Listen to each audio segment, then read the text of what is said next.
kepada Nabi Muhammad. Nabi dilahirkan oleh Allah di hari Senin. Di hari Senin, makanya kalau kita teliti, kita berpikir ada apa dengan hari Senin, maka makna Senin itu adalah asal katanya isnaini, artinya dua. Sebab Allah yang pengen langsung setelah Allah adalah Nabi Muhammad SAW. Hari Senin diberikan kemuliaan oleh Allah langsung kepada Nabi Muhammad. Sehingga di hari Senin, di waktu Senin, pada hari Senin, di masanya menjelang fajar, Allah lahirkan Nabi Muhammad SAW.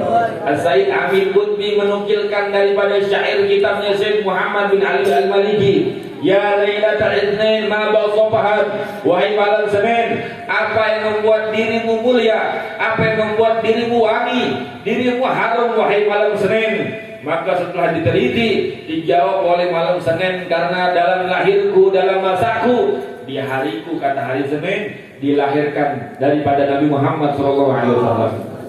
Allah memberikan daripada hari Senin, hari lahirnya Nabi Muhammad SAW. Kemudian Nabi minta sama Allah, ya Allah, jangan hanya kepadaku, berikan hari yang spesial untuk umatku, ya Allah. Nabi doa pengen diberikan hari spesial untuk umatnya, maka Allah lahirkan, Allah datangkan. Maka sebaik-baik hari, ya Muhammad, aku kasih hari Jumat untuk umatmu. Maka di hari Jumat ini adalah hari yang Allah kasih untuk umat Nabi Muhammad Sallallahu Alaihi Wasallam. Setiap apa yang dikasih oleh Allah untuk umat Nabi Muhammad Sallallahu Alaihi Wasallam, pasti umatnya kebagian. Hari Senin dikasih buat Nabi Muhammad, kata Nabi, berikan kemuliaan buat umatku ya Allah. Allah kasih hari Jumat. Siapa orang yang selawat di hari Jumat, dan siapa orang yang berbuat baik semua, maka di hari Jumat Allah takdirkan, Allah berikan pahala-pahala, catatan-catatan kebaikan dan keburukannya di hari Jumat. Di hari Jumat Nabi tidak butuh malaikat untuk mendengarkan salawat kita. Di hari Jumat telinga Nabi langsung mendengarkan bacaan salawat kita. Kenapa? Karena hari Jumat Allah ciptain buat umat Nabi Muhammad SAW. Telaga Haud Allah berikan kepada Rasulullah yang ada di surga.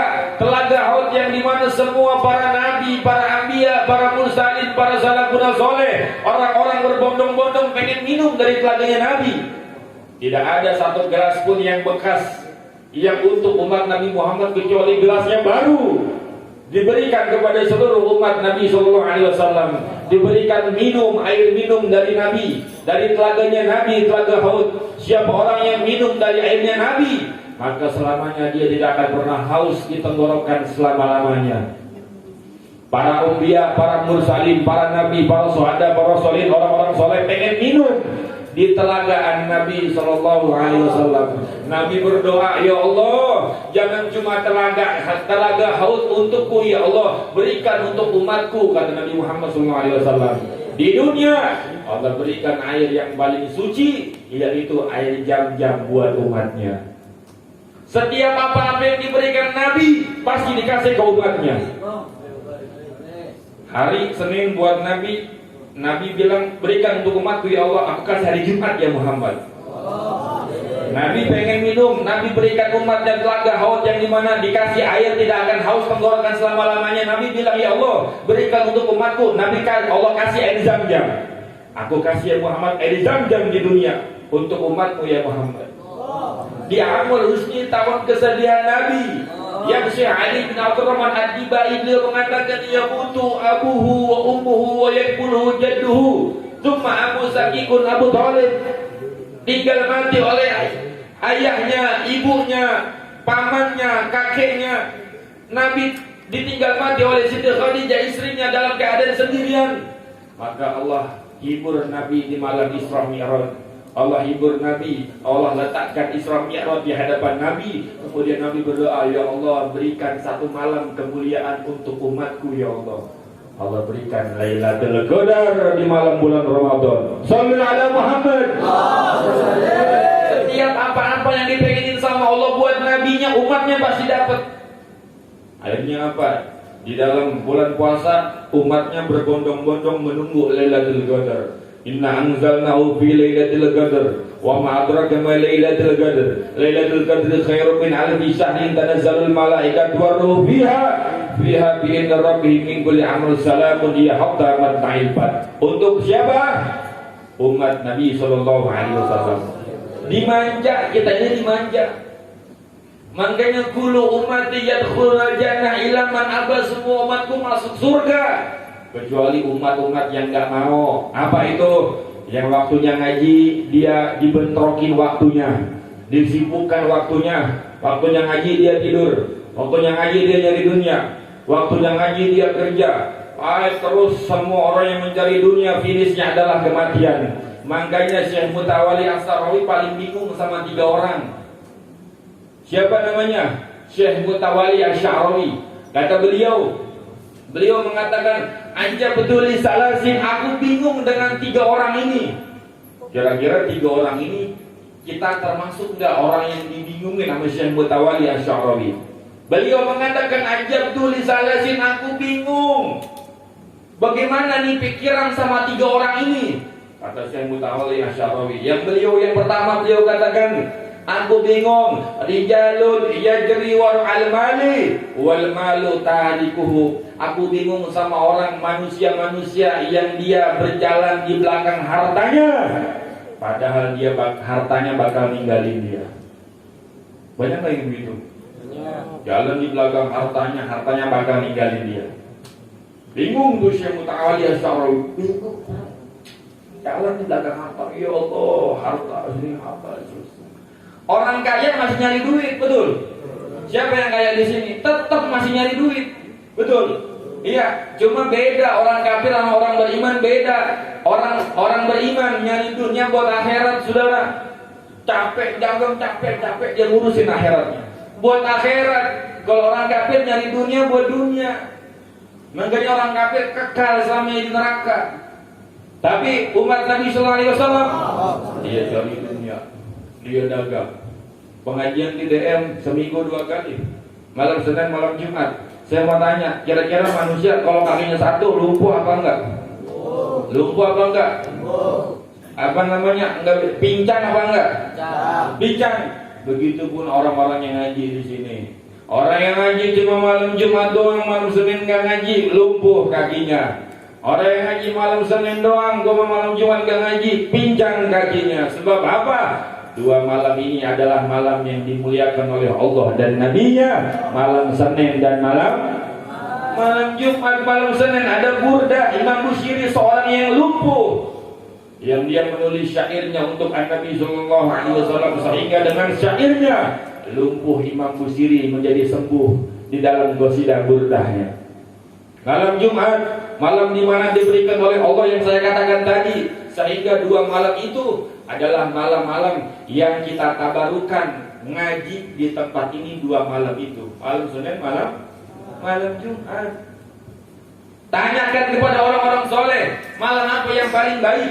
Yang pertama beliau mengatakan malam Jumat, malam Maulid, malam Jumat, semua malam-malam baik. Yang kemudian yang kedua, jadi Imam Syekh Mutawali As-Sarawi bingung sama orang yang jalan di belakang hartanya, padahal hartanya bakal ninggalin dia. Ada orang kaya banget,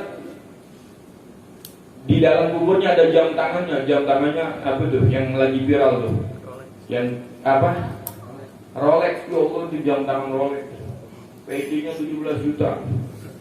Pak, saya beli PC 17 juta, bakal dalam kubur ini. Nggak ada lu di dalam kuburan sendirian, nggak ada harta. Ya, HP-nya segala macam nggak ada HP. Iya, nggak ada yang bisa membeli kuburan. Makanya anak bingung sama orang-orang yang hina ulama tuh. Dia dikasih duit apa? Dikasih duit berapa miliar, berapa triliun, sedangkan dalam kuburan dia nggak bakal bisa beli AC buat dinginin kuburan dia. Makanya zaman sekarang banyak orang-orang yang munafik, yang bajingan, yang dia kerjaannya udah nggak demen sama ulama, nggak jadi orang alim, nggak jadi santri, nggak ngedengerin ulama, nggak cinta ulama, pada ngatain ulama. Hati-hati nih, orang-orang yang ada ulama dia bakal calon mati konyol. Hati-hati. Ustadz dia bisa kitab kuning luar biasa, baca kitabnya mantap, tetap dia hina ulama, bakal mati konyol. Apalagi yang dihina cucu Nabi Muhammad SAW. Jadi orang harta penting nggak? Penting, saudara. Kalau buat urusan akhirat. Yang punya motor mudah-mudahan gobul, kira-kira beli motor buat ngaji. Iya, buat ngaji. Yang belum punya HP, kira-kira jika itu HP-nya penting buat melihat sesuatu yang berhubungan dengan nabinya, jadwal majlisnya, share majlisnya, mencari majlisnya, mudah-mudahan Allah berikan HP yang bagus. Iya, yang punya HP negatif mulu, jadwal majlis nggak ada. Iya, apa namanya, Mobile Legend game tuh dibanyakin, sedangkan dia ngesalnya jadwal majlis dia ogah, jangan dia begitu. Bingung sama kalau. Yang kedua, saya bingung. Rijalun yakhufuna ala rizki wallahu rizquhu. Aku bingung sama orang yang berjalan di belakang rizkinya, yang takut kalau kedapat rezeki sedangkan Allah yang ngasih rezeki. Takut dia ama rezeki, takut gak dapet. Makanya ada orang kalau mengatakan yang penting aku buat makan besok, itu orang secara tidak langsung dihina Allah. Kenapa? Seakan-akan Allah gak bisa ngasih rezeki di esok hari. Iya, Syekh Mutawalli Sharawi bingung sama orang kayak gitu. Bingung sama orang yang dia masih takut urusan rezekinya padahal Allah yang ngatur rezekinya. Kemudian yang ketiga, rijalun yabnil gusur wal qabru maskana. Aku bingung sama orang yang ngebagusin rumahnya dibagusin, dicor 2 tingkat jadi 3 tingkat, 4 tingkat sampai 17 tingkat. Bingung tuh Syekh Mutawalli itu. Bentar rumahnya dibagusin lagi, bentar masih tembok dicor lagi, udah dicor dirombak lagi, dipakein keramik lagi, bagus banget rumahnya. Bingung sama orang yang begitu padahal dia tinggal bakal di kuburan. Iya, ada di kuburan, ada rumah kita, ada subscribe ente di kuburan, followers ente ada di kuburan. Ustaz, saya dapat followers, kalau udah dapat 10.000 followers ini bakalan selamat di kuburan. Enggak, belum tentu, saudara. Makanya yang punya akun hati-hati tuh. Perempuan-perempuan yang punya akun, yang pada nempelin foto-foto aurat di Facebooknya, di Instagramnya, hapusin lelaki itu. Makanya apa? Ada satu perempuan yang dia lagi tidur, dosanya dicatat sama Allah. Dia lagi nyuci, dosanya dicatat sama Allah. Dia lagi masak, dosanya dicatat sama Allah, namanya dosa jariah. Kenapa? Di medsosnya masih ada rambutnya kelihatan, masih ada latuk tubuhnya kelihatan. Hati-hati nih, betul. Hati-hati, cari, kita punya medsos, gunain buat jihad fisabilillah. Habib Rizik nyuruh kita, satu orang muslim ini, satu orang harus punya 10 akun. Buat apa? Buat apa? Buat jatuhin akun-akun yang menghina Islam. Sekarang banyak banget akun-akun yang menghina Islam. Anak muda harus jihad tuh. Jangan HP-nya miring mulu. Informasi tentang ulama, tentang dia nggak tahu. Tiba-tiba Indonesia lebih serang aja. Ya, pesawat apa itu ya? Lalu ramai dari kemarin baru tahu. Iya, jangan. Dan begitu, makanya dengan cara apa? Kita belajar di muda, pokoknya di akhir zaman ngaji, jangan tinggalin. Ngaji, betul. Ngaji itu enak nggak? Nggak enak. Ngaji nggak enak. Makanya, misalnya nih, sebelum ini, makanya kata ada satu ulama yang mengatakan al ilmu saydun wal kitabahu faidun. Ilmu itu kayak buruan. Ilmu kayak buruan. Ada orang ditanya, mau kemana? Mau ke hutan. Nyari apa? Nyari kijang. Dicari kijang, pinter banget nangkap kijang, diambil. Dapat berapa? 20 kijang. Udah, saya mau pulang dulu ke rumah. Udah dapat 20 kijang. Sampai 20 kijang di rumah, dilepas kijang yang kira-kira tuh orang bodoh apa enggak? Bodoh apa enggak? Bodoh enggak? Jawab, ini ada orangnya apa enggak ngaji? Bodoh apa enggak? Jawab biar kenceng, bodoh apa enggak? Bodoh. Udah nyari kijang. Wah, banyak. Dapat dilepasin lagi, gila nggak tuh? Nyapain betul. Begitupun orang berilmu. Kata satu ulama mengatakan bahwasanya Al ilmu saidun wal kitabatu qaidun. Ilmu itu seperti buruan. Wal kitabati qaidun, dan ngikatnya dengan tulisan. Ada sih yang ngikat ilmu? Gak ada yang ngikat. Ada yang ngikat ilmu. Kita nyari ilmu itu kayak ngajar buruan. Buruan ilmu kita kejar. Biar gak kemana-mana, ilmu ikat dengan tulisan. Qaidun sauduk bil habli wasiqah, ikat dengan tulisan, ikat dengan ilmu dengan tulisan yang kuat. Faman hamaka anda Sayyidul Ghazalah, jika tidak diikat maka ilmu itu akan terlepas. Wa tatrul kahabina ala, itu tinggalin ente.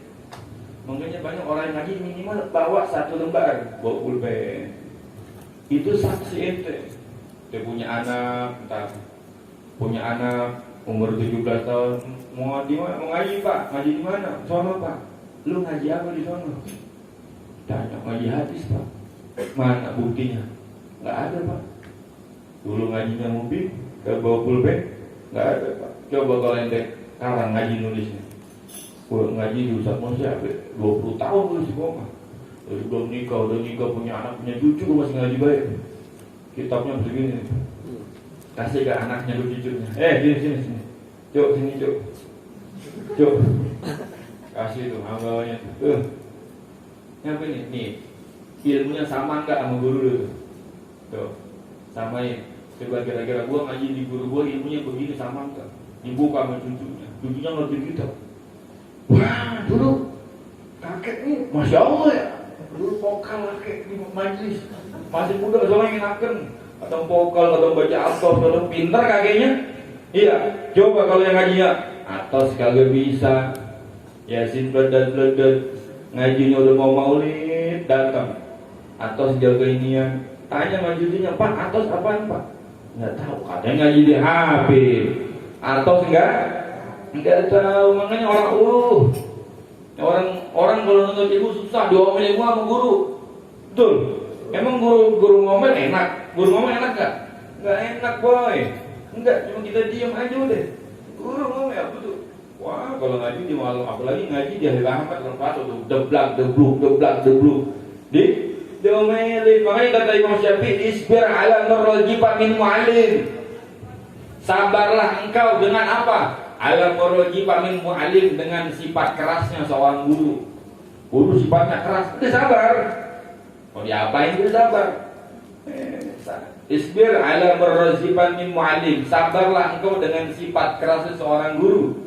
Fa inna rusbal ilmu fi nafradihi, maka gagalnya orang mencari ilmu karena dia banyak memusuhi gurunya. Hati-hati. Gurunya tegas dibilang galak. Iya, gurunya lembut dibilang gak tegas. Banyak kayak gitu. Aduh, marah-marah. Itu salah ini salah. Iya. Bisa marah-marah mulu, ini salah. Bayin narusubal ilma fitnah proti, murid yang kayak begitu tuh yang musuhin gurunya, yang ngomongin dia nggak bakal manfaat ilmunya. Wa malam yaduk moro ta'lim sa'ah, siapa orang yang nggak ngerasain pahitnya nuntut ilmu sebentar, ngaji kagak ada cobaannya, udah lurus aja, bensin full, kunci motor ninggal ada, pakai serba ada, dia nggak ngerasain susah, nggak bakal sukses. Orang kayak begitu. Makanya zaman sekarang bocah jarang yang sukses. Betul. Lah ngaji sekolah kagak nyampe ke sekolahan. Nyampenya warteg, bohong sama maknya. Mak buat bayaran ini mak UTS 7 juta. Maknya nyari-nyari, dia percaya sama anaknya, tetep tuh tolol Kalau 12 tahun tolol betul. Ada yang begitu. Pada ngebohong orang. Sama orang tuanya pada ngebohong, bayaran, enggak bayaran, buruk dijelek-jelekin. Udah sampai sekolah kagak nyampe, namanya warteg. Sekolah ujian nasional doang, kagak lulus dia yang marah. Ada yang kayak gitu. Wa malam yaduk merah ta'lim sa'ah. Kata Imam Syafi'i, ente kalau belajar harus ngerasain susah. Kalau nggak susah, susahnya belajar banyak. Iya, disuruh ngafal. Kalau di pondok nih, disuruh ngafal, disuruh guru, omelin guru, disalahin mulu. Diomelin, padahal udah bener ya, tapi salah lagi baik.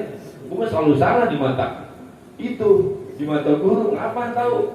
Ada yang begitu, iya. Isbar ala murrah jibab minal mu'alim, sabar. Yajra'u dalal jahli tuli hayati. Kalau ente enggak sabar belajar, ente bakal nelen kebodohan selamanya. Tolol selamanya, ente mau enggak? Tolol abadan, tololnya panah, tololnya selamanya. Mau enggak ente? Mendingan tolol sebentar apa tolol selamanya? Hah? Tololnya jangan lama-lama, tololnya. Iya. Jangan disisain di otak. Ngaji purikan, aduh enggak pakai. Waduh. Nyindir mulu. Awalnya nyindir ya. Jangan ngaji, enggak usah ngaji. Iya, jangan ngaji. Iya. Masya Allah. Apa lagi? Wa man fata ta'lim waktu sababih nih. Kata Imam Syafi'i, wa man fata ta'lim waktu sababih, anak muda mah harus ngaji. Iya, anak muda wa man fata ta'lim waktu sababih, kalau anak muda malas belajar, malas ngaji, fagabir alaihi arba'an kali wafati, takbirin di telinganya 4 kali tanda kematian. Tuh bocah tuh udah mati tuh. Meskipun main pulsa cepat lu mati udah ngaji mah. Iya, wah mainnya cepat nggak ngaji mati. Banyak yang mati. Dohirnya doang kuat, tapi hakikatnya dia mati. Karena apa? Wadatul fatal Allahi bil alimi wa tuqa. Karena kemuliaan anak muda itu dengan ilmu dan takwa. Anak muda dimuliakan, dipandang dengan ilmu dan takwa. Cakap nggak? Masya Allah tuh anak muda tuh berilmu, takwa lagi. Luar biasa. Dipandang sama orang. Idalam yakun la itibari lidatihi. Kalau anak muda nggak punya ilmu dan takwa, keberadaannya nggak dianggap. Gimana ini coba? Ente ada tapi nggak dianggap, gimana perasaan itu? Ada tapi nggak dianggap, gimana? Ya itu karena nggak punya ilmu dan takwa. Anak muda tolol, ganteng tapi tolol. Mau nggak perempuan gitu? Ganteng tolol, ya. Anak muda tolol, baca Quran nggak bisa, maulid nggak bisa, ratib atos nggak bisa, ijazah nembak, masuk kerja nggak masuk, udah nggak dianggap bisa, udah mati aja mati. Minimal ilmu dan takwa baru dianggap anak muda. Iya, ngaji dianggap. Berarti orang masih, kalau ngaji berarti masih hidup, masih ada alasan buat hidup. Iya, kenapa? Karena dia sedang mencari ilmu dan takwa sama Allah Subhanahu wa ta'ala. Berapa banyak orang yang teman sama orang yang mati? Emang teman orang yang mati enak? Enak teman sama orang yang mati, lah orang mati. Iya, apa lagi nggak ini? Coba kalau orang yang berilmu bertakwa dikomenin mulu. Lu jangan cerita mati, lu lagi nongkrong cerita mati mulu. Lu masih muda, pikiran jadi ceritanya mati mulu. Iya enggak? Berapa banyak orang yang nabung, Ustaz nabung. Ya udah 12 tahun ngikutnya dapat 2 miliar. Buat apa yang nabung? Buat masa tua. Luar biasa itu. Masa tua nanti Ustaz biar begini, katanya besok mati. Ayo mau apa? Iya, maka dari itu kita mumpung masih muda belajar. Karena kemuliaan seorang anak muda dengan ilmu dan takwa. Ilmu apa? Ilmu dengan takwa. Ada orang nggak punya ilmu, nggak punya takwa, anak muda udah nggak dipandang, keberadaannya nggak dianggap. Kalau ada anak muda rajin, luar biasa, ngajinya rajin, ratibnya masya Allah, wiridnya masya Allah, akhlaknya masya Allah, nggak dianggap, dihormatin. Maka dari itu mudah-mudahan kita jadi anak muda yang punya ilmu dan takwa. Amin. Amin ya Rabbal. Dengan cara apa? Ngajinya biar benar. Ngajinya biar benar ngaji. Jam 9 baru datang. Baca Yasin, baca Waqiah, baca Al-Muluk, baca Al-Qas, baca Wirid, baca itu baru datang. Pantasnya ya gitu. Enggak. Yang benar. Bisa ngaji, iya, ente baca Waqiah. A'udzubillahi minasyaitonir rajim. Idza waqa'atil waqi'ah. Masya Allah, namanya siapa? Dipakai. Iya. Masih paling muda tanya telat, juga ngebawa buku, ngebawa kitab, nanggo kalau ngasih. Iya, kalau udah koin aja koin gitu mah. Tapi alhamdulillah masih mau ngaji. Pokoknya ini kalau pengen hidup senang, udah satu intinya ngaji. Minimal bawa catatan. Bawa catatan selembar aja, jangan buku makanya kelamaan ente, takut dikata alim pada mata ente. Zaman sekarang mau zaman edan betul. Pakai peci sedikit dikatain tukang korma. Boy lu pakai peci balik tukang korma lu. Pulsa pakai peci tukang korma. Mati. Ibat lu hidup lagi gitu. Mendingan enggak? Begitu. Baru kita malu. Bawa catatan, ente dagang punya catatan khusus. Ada dagang yang punya catatan? Punya catatan. Pengeluaran hari ini 1000 pieces ke Belanda ekspor. Luar biasa. Giliran ngaji gak ada catatan. Ngaji biar punya bukti. Ngaji di mana? Di Habib Fulan. Buktinya? Tuh catatan gua tuh ngaji tuh. Habib ngomongin gua catat. Ada buktinya. Ngaji di Ustaz Muslim berapa tahun? 17 tahun. Mana buktinya? Enggak tahu, pokoknya gua ngaji. Lah gue yang paling depan Ustaz Muslim kan nama gua enggak, buktinya lu ngaji apa? Udah pokoknya gua ngaji. Orang ya. Jangan kan siapa tawali bingung, gue bingung orang itu. Ngaji enggak pada bawa pulpen. Iya. Kalau ngomong Masya Allah, di mana, halal. Ya, muridnya Habib pulang. Lalu nulis kagak apa kagak, nggak ngaku murid. Ada yang gitu. Nah, Habib bilangnya, catat 1 lembar ke. Malam Jumat ngajian, sampai 1 lembar. Oh, tadi ini ya, anak muda harus ngaji ya. Dia punya anak, yang disimpan tuh catatan lembarannya. Punya anak, ngaji tuh, baca tuh. Gue dulu ngaji sama Ustaz Banten gue ngaji tuh. Lu aman nih ilmunya tuh. Lu mau ngaji tuh itu dia males banget. Lah, cakep gua bagi gitu. Iya, mudah-mudahan Allah jadikan kita anak muda yang istiqomah. Amin. Amin ya rabbal alamin. Doain ini udah mau hari kiamat. Iya, orang-orang baik udah diangkat-angkat sama Allah karena Habib Thohir Al-Kaf dia. Habib Thohir itu kalau kita haul Solo, haul Gresik itu tausiah yang ditunggu-tunggu itu Habib Thohir. Kenapa? Karena Habib Thohir itu kalau tausiah nyentuh banget ke hati tentang Nabi Muhammad. Sekarang beliau meninggal dunia di Tegal. Iya, orang-orang baik udah pada dimatiin sama Allah. Coba orang-orang yang gak baik, panjang umur baik itu. Iya, orang yang rusak, koruptor, panjang umur. Yang hina ulama, yang hina ulama, mudah-mudahan ya Allah, kalau nggak ada manfaatnya cepetan mati dah. Iya. Berikan hidayah dulu sama Allah. Kalau doa Nabi, doa diberikan hidayah. Ya Allah, mudah-mudahan dia diberikan hidayah ya Allah. Yang hina ulama diberi hidayah. Amin. Kalau nggak diberikan hidayah udah cepat mati ya Allah. Ribet orang yang hidup di dunia ya Allah. Ribet kalau mati. Iya, makanya hati-hati nih, jangan hina ulama. Iya. Pokoknya kita doain nih, dari kita rebuk hati kita yang paling dalam, Habib Thohir bin Abdullah Al-Kaf. Ana sering perhatiin beliau, dakwah beliau. Bahkan waktu di makam Habib Abu Bakar Segaf Gresik, ana sempat pot sama beliau, salama dengan beliau. Setiap haul di Solo, kalau nggak di Gresik, pasti ana nyari Habib Thohir Al-Kaf. Habib Thohir, Habib Thohir. Karena dia meninggal dunia. Mudah-mudahan Allah ampuni dosa beliau. Allah kumpulkan beliau dengan Nabi Muhammad Al-Fatihah. Bismillahirrahmanirrahim. Alhamdulillahirabbil alamin arrahmanir rahim maliki yaumiddin.